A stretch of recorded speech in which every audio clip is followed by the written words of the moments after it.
Sa lahat ng ating mga kababayan, lalo na sa mga nasalanta at patuloy na bumabangon mula sa iba't ibang kalamidad, samahan niyo po akong manalangin.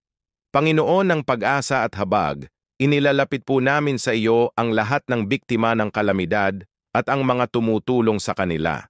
Ingatan mo po ang lahat ng nasa panganib, bigyan mo po ng tulong ang mga nangangailangan.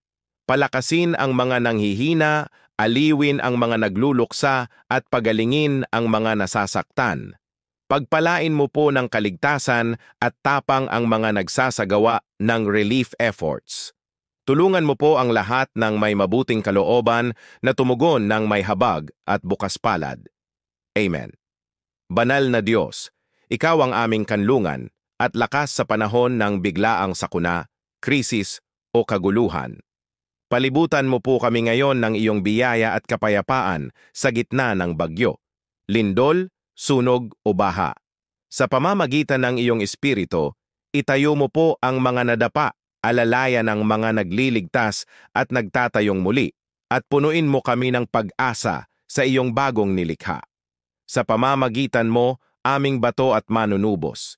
Maging ilaw ka po namin sa kadiliman o Panginoon at sa iyong dakilang awa, ipagtanggol mo po kami sa lahat ng panganib sa panahong ito.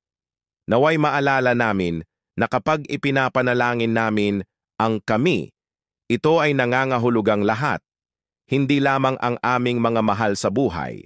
Naway maipakita ng aming samasamang pagkilos ang panalangin ito sa ngalan ng iyong bugtong na anak, na aming tagapagligtas na si Hesukristo. Panginoon, idinadalangin ko po ang iyong kapayapaan at proteksyon para sa mga nakaranas o kasalukuyang dumaranas ng kalamidad.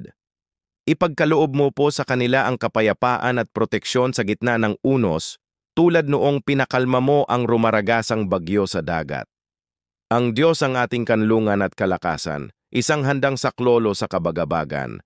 Kaya't hindi kami matatakot kahit magbago ang daigdig at mayanig ang mga bundok sa puso ng dagat.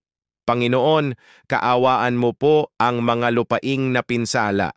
Protektahan ang mga lumilikas at palakasin ang mga bumubuo muli ng pag-asa upang ang buong komunidad ay harapin ang bukas ng walang takot. Maging bato ka po nila kapag ang lupa ay yumayanig at kanlungin mo sila sa ilalim ng iyong mga pakpak kapag wala ng tahanan. Naway maalala naming mga hindi gaanong apektado ang mga taong ang buhay ay nasa panganib. At malaman nawa nila na milyon-milyon kami na nananalangin para sa kanila at sa kanilang mga mahal sa buhay.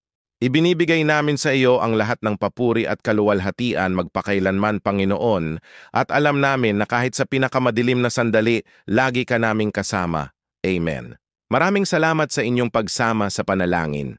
Manatili po tayong matatag at laging magtulungan.